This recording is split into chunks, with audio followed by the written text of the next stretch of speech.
മലപ്പുറം വാഴക്കാട് 17-കാരിയെ ചാലിയാർ പുഴയിൽ ദുരൂഹ സാഹചര്യത്തിൽ മരിച്ച നിലയിൽ കണ്ടെത്തിയ സംഭവത്തിൽ പോലീസ് അന്വേഷണം തുടരുന്നു. പെൺകുട്ടിയുടെ വസ്ത്രം ഇന്നലെയാണ് പുഴയിൽ നിന്ന് ലഭിച്ചത്. കുട്ടി ആത്മഹത്യ ചെയ്തത് തന്നെയാണോ എന്നാണ് പ്രധാനമായും പരിശോധിക്കുന്നത്. കേസിലെ പ്രതിയായ സിദ്ദിഖ് അലി ജയിലിലാണ്. മലപ്പുറം വാഴക്കാട് 17 വയസ്സുകാരിയുടെ മരണത്തിന് കാരണക്കാരനായ കരാട്ടെ അധ്യാപകൻ സിദ്ദിഖ് അലി നിരവധി പെൺകുട്ടികളെ പീഡിപ്പിച്ചിട്ടുണ്ടെന്ന് ആരോപണം. കുട്ടികളുടെ സ്വകാര്യ ഭാഗങ്ങളിൽ സ്പർശിക്കുന്നത് പതിവാണെന്ന് പീഡനത്തിന് ഇരയായ കുട്ടി മീഡിയ വണ്ണിനോട് പറഞ്ഞു. താൻ പരമഗുരുവാണെന്നും എല്ലാം കരാട്ടയുടെ ഭാഗമാണെന്നും പറഞ്ഞാണ് പീഡനമെന്നും പെൺകുട്ടി പറഞ്ഞു. വാഴക്കാട് 17 വയസ്സുള്ള പെൺകുട്ടി ദുരൂഹ സാഹചര്യത്തിൽ മരിച്ചതിന് പിന്നാലെ കരാട്ടെ മാസ്റ്ററായ സിദ്ദിഖ് അലിയെ പോലീസ് അറസ്റ്റ് ചെയ്തിരുന്നു. ഇതിനു മുൻപ് മറ്റ് പല കുട്ടികളും ഈ അധ്യാപകന്റെ മോശം പെരുമാറ്റത്തിനും ചൂഷണത്തിനും വിധേയമായിട്ടുണ്ട്. അത്തരത്തിൽ ഒരു കുട്ടിയാണ് എന്നോടൊപ്പം ഉള്ളത്. അപ്പോൾ എത്രാം വയസ്സിലാണ് അവിടെ പോകുന്നത്? നിങ്ങൾക്കുണ്ടായ ഒരു അനുഭവം എന്താണ്? ഞാൻ 15 വയസ്സിലാണ് അവിടെ ചേരുന്നത്.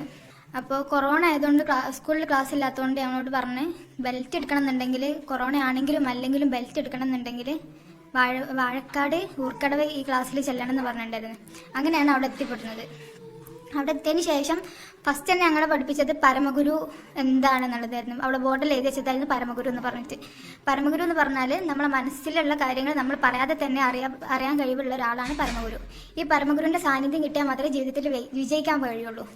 ഇങ്ങനെ വിജയിക്കണം എന്നുണ്ടെങ്കിൽ ഈ പരമഗുരുവിൻ്റെ സാന്നിധ്യം കിട്ടണമെന്നുണ്ടെങ്കിൽ പരമഗുരുവിന് അർപ്പണ മനോഭാവമുള്ള സ്റ്റുഡൻസിന് മാത്രമേ പരമഗുരുവിൻ്റെ സാന്നിധ്യം കിട്ടുള്ളൂ. ഈ സാന്നിധ്യം കിട്ടിയാൽ മാത്രമേ ജീവിതത്തിൽ വിജയിക്കാൻ കഴിയുള്ളൂ.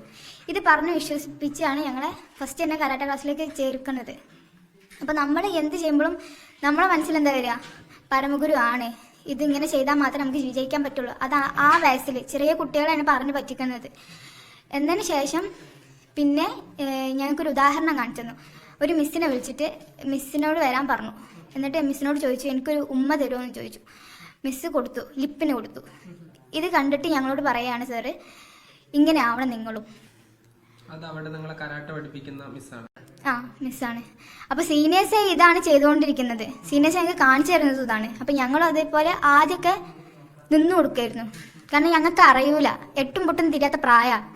കുറച്ച് കഴിഞ്ഞതിന് ശേഷമാണ് മൂപ്പരെ ടച്ചിങ്ങും കാര്യങ്ങളൊക്കെ ബ്രസ്റ്റിൽ ടച്ച് ചെയ്തിട്ട് പറയും മനസ്സറിയാൻ വേണ്ടിയിട്ടാണ്, ഹാർട്ട് ബീറ്റ് ലെവൽ അറിയാൻ വേണ്ടിയിട്ടാണ്, പിന്നെ ബ്രീത്തിങ് ലെവൽ അറിയാൻ വേണ്ടിയിട്ടാണ് എന്നൊക്കെ പറഞ്ഞിട്ട് ബ്രസ്റ്റിൽ പിടിക്കും. പിന്നെ നിപ്പിളിൽ മാത്രമായിട്ട് പിടിക്കും. എന്നതിന് ശേഷം പിന്നെ ഡ്രസ്സിൻ്റെ താഴെ കൂടെ പിടിക്കാൻ തുടങ്ങി. പിന്നെ പല ഭാഗത്തും, ശരീരത്തിൻ്റെ പല ഭാഗത്തും പിടിക്കാൻ തുടങ്ങി. ജനനേന്ദ്രിയത്തിൽ തലോടുക, അങ്ങനത്തെ സ്വഭാവങ്ങളൊക്കെ തുടങ്ങി. അതിന് പുറമെയാണ് ഞാൻ പിന്നെ ക്ലാസ് നിർത്തി പോരലുണ്ടായത്. അപ്പോൾ ഇത് ഈ നിങ്ങളെ മാത്രം വിളിച്ചിട്ടാണോ അതോ എല്ലാ കുട്ടികളുടെ ഇടയിൽ ആണോ ഇത് ചെയ്യുന്നത്? എല്ലാ കുട്ടികളുടെ ഇടയിലും ചെയ്യും. എല്ലാവർക്കും ഉള്ളതാണ് ഈ അനുഭവം. പക്ഷെ ആർക്കും മനസ്സിലാവില്ല ഇതിങ്ങനെയാണ്, ഇതെന്താണെന്നുള്ളത്. ഇതൊരു കരാട്ടയുടെ ഭാഗമാണെന്ന് പറയുന്നത്. ഇതൊരു കരാട്ടയുടെ ഭാഗമാണ്. ശരീരം വെച്ചിട്ടുള്ള കളിയാണ്. പല സ്ഥലത്തും ടച്ച് ചെയ്യേണ്ടി വരും. പലർക്കും പരിക്കുണ്ടാകും. അപ്പോൾ അതൊക്കെ ശുശ്രൂഷിക്കേണ്ടി വരും. ഒരു കരാട്ട അധ്യാപകൻ എന്ന് പറഞ്ഞാൽ ടീച്ചർ, കൗൺസിലർ, ഡോക്ടർ, ഇങ്ങനെയാണ് പഠിപ്പിക്കുക. അപ്പോൾ ഡോക്ടർ ആകുമ്പോൾ പല ഭാഗത്തും ടച്ച് ചെയ്യേണ്ടി വരും.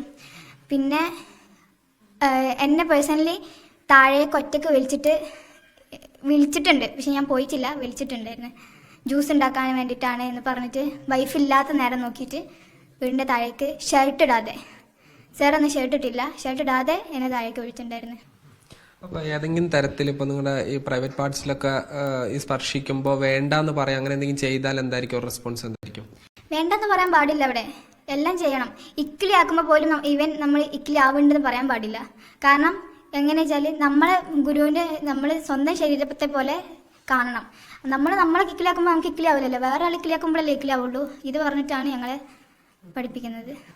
ഈ മരിച്ച കുട്ടിയെ അറിയോ? അവരുമായിട്ട് പേഴ്സണൽ ബന്ധം ഉണ്ടായിരുന്നോ? എനിക്കറിയാം. ഞാനവിടെ പഠിക്കുന്ന സമയത്തോളം അവിടെ ഉണ്ടായിരുന്നേ. പക്ഷെ വലിയ അടുപ്പം ഞങ്ങൾക്കിടയിൽ ഉണ്ടായിട്ടില്ല. ഈ ഇപ്പൊ കേൾക്കുന്ന കാര്യങ്ങളൊക്കെ സത്യം തന്നെയാണ്? സത്യം തന്നെയാണ്. ആവാൻ സാധ്യത എന്നല്ല, സത്യം തന്നെയാണ്. ഇനിയിപ്പോൾ എങ്ങനെ വേറെ കുട്ടികൾ പരാതിയുമായി പോവുകയാണെങ്കിൽ, ഇല്ലെങ്കിൽ ഇപ്പോൾ ഇതിൽ പുതിയതായിട്ട് കക്ഷി ചേരും, അങ്ങനെ എന്തെങ്കിലും ആലോചിക്കുന്നുണ്ടോ? കക്ഷി ചേരാൻ താല്പര്യമുണ്ട്. കാരണം നീതിക്ക് വേണ്ടി പോരാടാൻ തന്നെയാണ് തീരുമാനം.